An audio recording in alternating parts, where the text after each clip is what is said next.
What's up, everyone? Welcome back to the Collider Media Studio at the Cinema Center at South by Southwest 2025. So excited to be sitting and talking about Redux Redux. This is one of my favorite movies of the festival. I'd love to hear that. I'm just so impressed. I'm going to probably blab all throughout this interview about how much I love your movie, but a lot of our audience is first going to learn about it through South by Southwest. So I must give someone these duties, whoever wants to take it. Can you give us a brief synopsis of your film?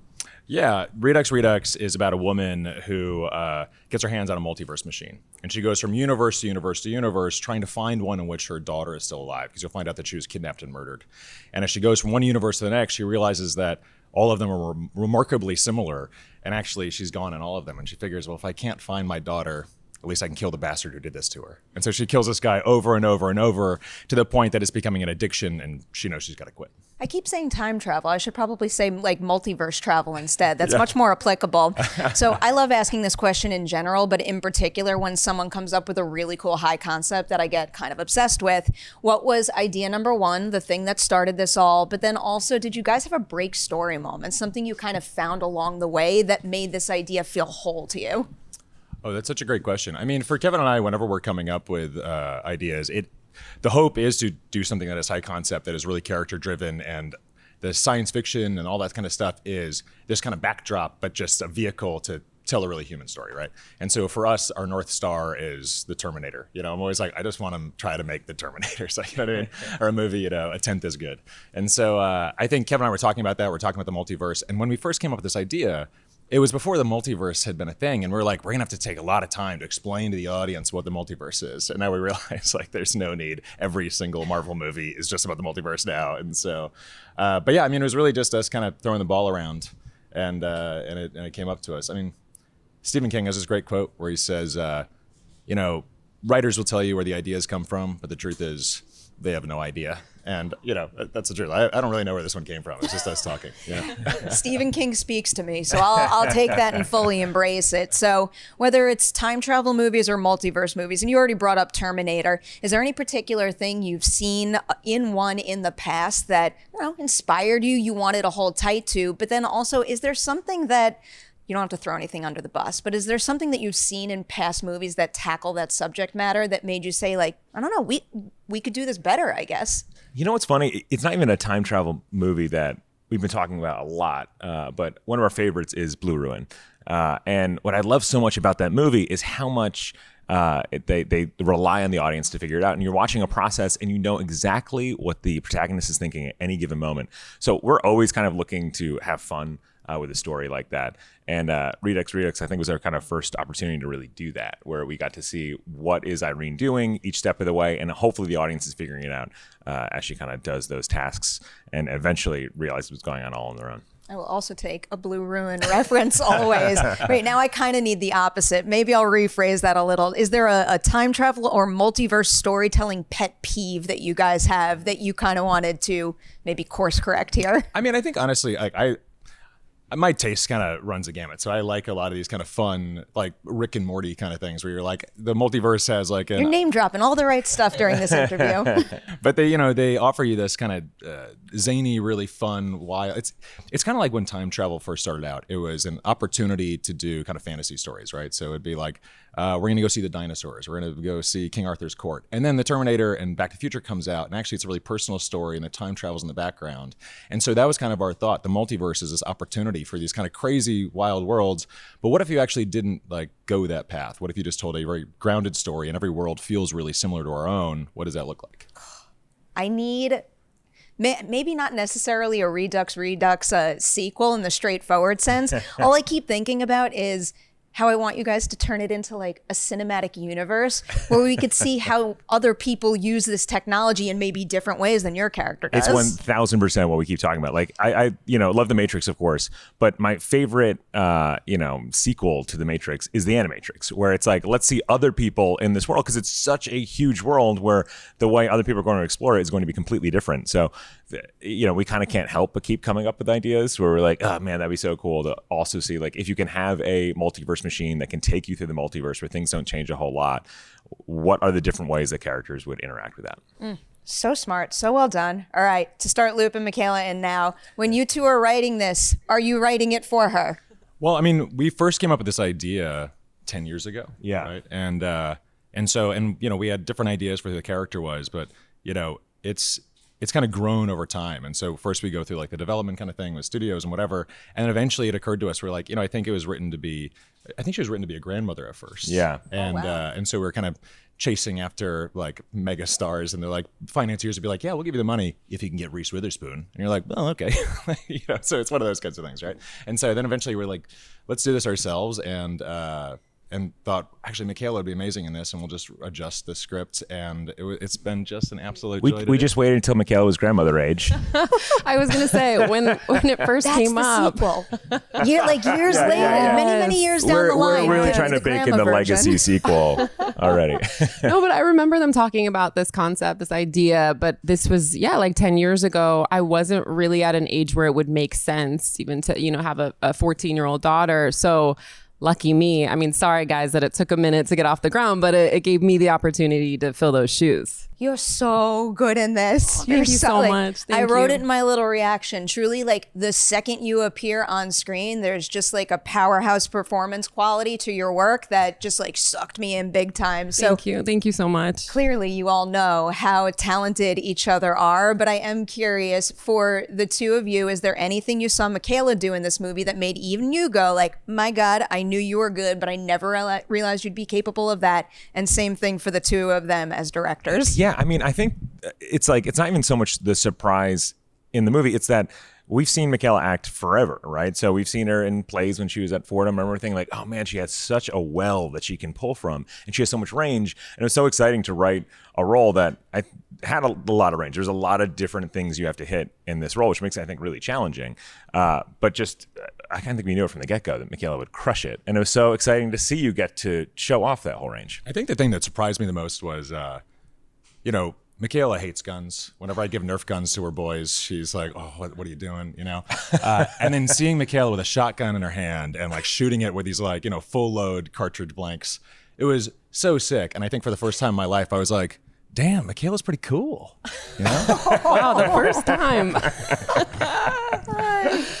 No, you know what? They know me as an actor better than anybody. And I think there's this thing that happens, when you start out in your career and there's a box that people put you in, and I'll never look a gift horse in the mouth. I'm so grateful for all of the work that I've gotten, but to get an opportunity like this kind of had to come from them because they knew what I could do. And I'm so grateful for the opportunity. But it was a really interesting process while we were filming, because not only am I the actor in the movie and I'm, sitting in my cast chair and I'm getting in my head of the character, I'm also like the big sister that's looking at my brothers. And I could honestly cry talking about it, because it was like, oh my God, they're doing it. I watched this like from when they were little kids, and I watched this passion grow, and like, it's really so special to have a front row seat to that. It was a really interesting dichotomy of like sister and actor in the movie. I love talking about filmmaking families in general, but like when you are actually related and doing this kind of work together, it's truly one of the coolest things ever. So you're talking a little bit about like sitting in the trailer and getting into character and all that. So I'll kind of go down that path for a little. This is one of my favorite like finding your character questions to ask, because someone was recently telling me it's so exciting for an actor to jump into a new project and kind of be on unstable ground, but have that aha moment where you do something either in prep or on set and you realize like, I have just found who my version of this character is. Did you have that in this case? And if so, when? Yeah, when I first read the script, I was pretty intimidated by it, to be honest. It's really ambitious. And I was like, whoa, this character is going through something incredibly intense. I mean, on top of all of the stunt work and gun work, like my brother mentioned, the emotional, work that needed to be done was so intense. Obviously, having my brothers alongside me was like having that safe place to really dive in. But, I'm a mom, and I think anyone can relate to the idea of, I think everybody's lost somebody really close to them, and what would that be like? So it wasn't actually a hard place to go to when you really go there. And yeah, I feel like the first couple days I was on like this rocky footing and I was kind of stressed out, but I think having my brothers there to just kind of lift me up. I mean, they were so unwavering in their support, and having this incredible cast around me that I could work with. I settled in and I was like, you know what, we're going to really go for it here. And I'm really pleased with the outcome. I really feel good about the movie we made. You should be. I said I would say this multiple times, but like really something else in so many respects. Another one of those respects is Stella. Yeah. I have quite a few questions about her. I will start with the two of you. How did you find her, and what's the first thing you saw in her that signaled to you not only would she be a good fit for this character, but she'd also be able to handle a role that demands she take it to an 11? I think, again, that's another, it's a hard role because I think it requires a lot of range. So it's a hard one to audition, right? So you're trying to do scenes that give you a sense of the whole range. So we pulled Stella from an audition. We did a bunch of callbacks. We had a lot of great actresses come for that callback, but a lot of it was in person, and she was based in New York. So she was the only one over Zoom. So she's already working at a disadvantage, right? But the big thing that we were looking for, especially in those callbacks, was if they could have fun with the role. Because it's such a serious role. There's a lot of monologues that you got to nail. But we're like, you can have some fun with this. And then immediately there was this spark that you could see. I mean, she just jumped through the Zoom with this spark. We're like, oh man, she's funny and she's going to have fun with it. And she was such a joy to work with because, this was her first film project. So she's excited to be there. And she's just having the time of her life. She's like, I don't want this thing to end. This is so great. Let's keep going. So she was such a spark plug. And we're so grateful we were able to find her. Yeah, I'll add to that from the scene partner perspective now, because that was another thing I wrote in my reaction. I see you pop on screen. I'm like, oh my God, breathtaking work. Who is going to be another character that could be added to that mix and actually go toe to toe with you? And then all of a sudden she's introduced into the movie. So I guess when did you first realize that this was going to be someone who I could really play with? What I love so much about Stella is we are really different, actually. In our approach to the performance and everything. And so I think that is what plays really well together. It's like those opposites attract kind of a thing. She's just phenomenal. I adore her as a human. She's such a good person. And, whereas my character gets really intense, there was something about just being in her presence that was really calming. And again, she offers a safe space to play. And that's the dream when it comes to a scene partner. We were really lucky to get her. I'll lean into the play idea briefly because I feel like when it comes to time travel and multiverse, it can get a little easy to rely on, I guess, plan and make sure you get all the plot points pitch perfect. But there's always great opportunity to play on set and find that unexpected magic that you wouldn't if you just stuck to the plan. So can you maybe each recall a time on set when something emerged on the spot that you weren't ready for, but you embraced it and the film is better off for it? Ben and I do such an aggressive amount of planning for everything we do. We I had a feeling. We go. We get our shot list down to the point where it's not just shot list, but it's also an edit list. We have a really good idea of how it's all going to come together. But right before we started shooting, we kept trying to find what is our opening going to be the film. We wanted to how do we get an image that makes you get off your cell phone, right? Can we please be hey, you got to start paying attention right now. Please start watching. We were talking to our stunt team, and it finally occurred to us. We're people have been burning guys alive for 100 years, right? This is a thing that people do. We should be able to do this, right? So we talked about putting that piece together, and it was so exciting. I think that's definitely the most exciting thing. I think one of the other things we discovered was, the joy of this film is killing Jeremy Home over and over again, right? And so we were like, it would be great to have more of this. And I don't know where it's going to even land in the movie, and we were working with Hugo Villaseñor, who did, Bone Tomahawk and stuff as our, special effects makeup artist. And we're like, I just want to let this guy do his thing and not just give him 10 minutes to do a quick thing. We should just give him time. So Kevin and I, we brought in another, camera, and Jeremy had a day off. And so we're like, actually come in that day, and we're going to put you in the kill room, and we're just going to kill you all day. And Kevin and I flipped a coin. One of us was just going to direct the regular stuff, and the other one was going to go to the kill room. So it was the worst day on set for me because I had to go do the real stuff, and Kevin got to just hang out in the best kill day. room. I won the coin toss, and it's we still reminisce about how wonderful the kill room was. Jeremy coming in, getting murdered, and then taking time to get a new effect on him. It's that, talk about play. That was the most fun making a movie in a long time. And we didn't know when that would happen, when it would go into the the cut, and then finally seeing it in post and being like, oh, there are these moments where you see her drifting off in thought, and we can just use these to punctuate those moments. It was really exciting. Yeah, that was absolutely a discovery in post. Endlessly fascinated by that kind of stunt work and makeup effects. So that sounds like a dream, like the most twisted dream creative scenario for a film like this. Yeah, and I want to just piggyback on, similar to my brothers, I'm a little neurotic when it comes to prepping, and reading a script like this, I'm like, okay, it's one thing when you're filming out of sequence. It's another when you're filming out of universe. Like, this is wild. And so I read the script so many times, and I would write like a line by line, just like a quick summary of each scene. And there's a lot of scenes, so that I had sort of a Bible to refer back to. And when I read the script, I was like, okay, I think I got to get into like killer shape, and I've got to like work a gun and look like a real pro. But the thing that kind of caught me off guard with my brothers when we discussed, what does she look like when she's fighting this guy? They were like, yeah, she's a mom. This is not a trained assassin. She figured it out along the way. So however I did that was going to work. And that was like, such a relief to be like, oh yeah, I don't have to come in here like with all of this training, ready to go, like however it works for Irene is how it's worked for the last, several years. So that was kind of a surprise to me at the beginning, and it was really helpful.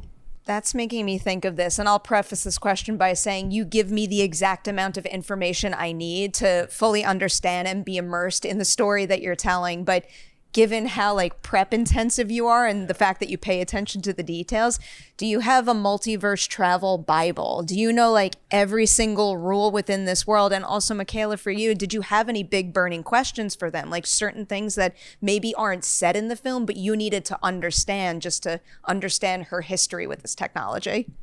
Yeah, there was a monologue that initially went into the script when people didn't know what the multiverse was. In fact, there's going to be a title card that said somewhere in the multiverse. We're like, the audience is gonna go wild, and then the multiverse got so overdone. We're like, we can't put that. That's not going in there. But there's this monologue where it describes how similar each universe is, and how everything from keys to Wi-Fi codes oftentimes will be the same one universe to the next. So that kind of becomes her superpower, right? So she has that key ring, and that's because they so oftentimes are going to match up to Neville's house, or the Penske keys, or that kind of thing. So we have this sort of map of what are the rules, what is her superpower, what are the things that would carry over from one universe to the other, and what wouldn't. But yeah, a lot of it didn't really have to end up in there, and hopefully you can get it in context clues. So successful with that, because I always get nervous too with these types of stories that like it will be exposition heavy. Yeah. And it'll take away from the character driven nature of the story. And in this case, I think everything is perfectly balanced. Burning questions? Well, I'm intimidated by the sci-fi of it all, and personally, I'm really interested in like human drama, and what I think is really cool about this movie, and what I think audiences really connect to, is the human relationships that are going on. And so I think, on first read, I was like trying to wrap my head around, okay, now she's in this universe, and where was she before, and this and that. But it's actually really cool that they don't get too hung up on all of the nitty gritty, and they kind of just allow the audience, they trust the audience to go with it. And I think that's such a benefit to the film. And it was certainly a benefit to me. I didn't get bogged down by all of that. And I could really just like be in the moment and play this role for where she was at, which was, a gift. They're amazing directors. Truly, very, very well done with that. I have to wind down with you soon. I'm going to squeeze in 2 more questions. I want to stick with the world building element and ask about your multiverse travel machine. Yeah. When you first started working on this movie, what did you picture it looking like, and how did that initial vision compare to what we see in the finished film? Honestly, kind of what it came out to look like. It was, it's described in the screenplay as like something between a coffin and a refrigerator, and we always love the idea of like, we love sci-fi where it feels like it's got miles on it, right? It's not just chrome and it's sleek and it's cool. So we worked with our production designer, Charlie Textro, and his art director, Stephen Dudrow, to come up with that design. But trying to express how we wanted the design to come out with sketches is a little bit difficult. So I ended up getting some balsa wood, and we hot glue gunned this little stupid thing together with a hand cart attached to it. And we're like, Charlie, something like this. And he goes, I think I get it. And then they started designing like it in a 3D model, and it looks exactly like the 3D model. They did an incredible job with it. I love the design. Yeah, it was hot in there. Honestly, I can't even imagine. I love how like cumbersome it is too, Yeah. and how it's an extra challenge for her to have to kind of move around with it. Very, very well There's done. no faking that. That thing weighs as heavy as a refrigerator. It's so heavy. Oh my God. I really bet. So I'm going to end with this particular question. I've been asking it a lot lately because we're here celebrating independent cinema, and it's hard making these movies, but on set, there's also great opportunity to experience joy as artists. So can you each isolate the single moment of making Redux Redux that brought you the most joy as an independent filmmaker? My favorite thing is, and it's a small thing, but I've had the same car since high school. And I haven't gotten rid of it, much to my wife's dismay. And eventually, I bought a new car and I tried to trade it in, and they offered me $100 for the car. And I said, for $100, I could blow it up in the movie. So it's a little shoehorned in there. I don't know if it's like you might be watching like this car blowing up. Does this really make sense? But we leaned in so we could do the moment. And so it's the car we put in all of our high school movies. So it was this Viking funeral. The thing, I drove it there and it quit on the spot where it blows up. It literally wouldn't start again. I was like, this is a sign. And then Michaela was not only the stunt driver in that scene, she's also the camera op because it's a fixed camera on there. And she nailed that drive away so it could explode So right there in the stressful. background. So yeah, that was the greatest joy in the world was that Viking funeral. I love that story so much. I think a big highlight for me was it followed the most tense, maybe 10 seconds of all of our lives. And it was when we lit Chad on fire for that scene. And like just seeing a dude on fire, Michaela's, 5 feet away from him, just staring him in the eyes. And everybody was just so silent during that whole moment. And you just hear the flames kind of licking in the air. And eventually, flattens himself out and they put out the fire extinguishers and still everybody is so silent. And you're just like, I hope this guy's okay. And they go, you all right? And he goes, yeah. And everybody just, exploded with cheers. And it was just this very cool moment. And I remember asking Michaela, like, what was that like looking at Chad while he's on fire? And she was like, it really felt like I was looking at a dude on fire. Like it was really intense. For me, a really special moment was on the same day we blew up the Saturn, the car.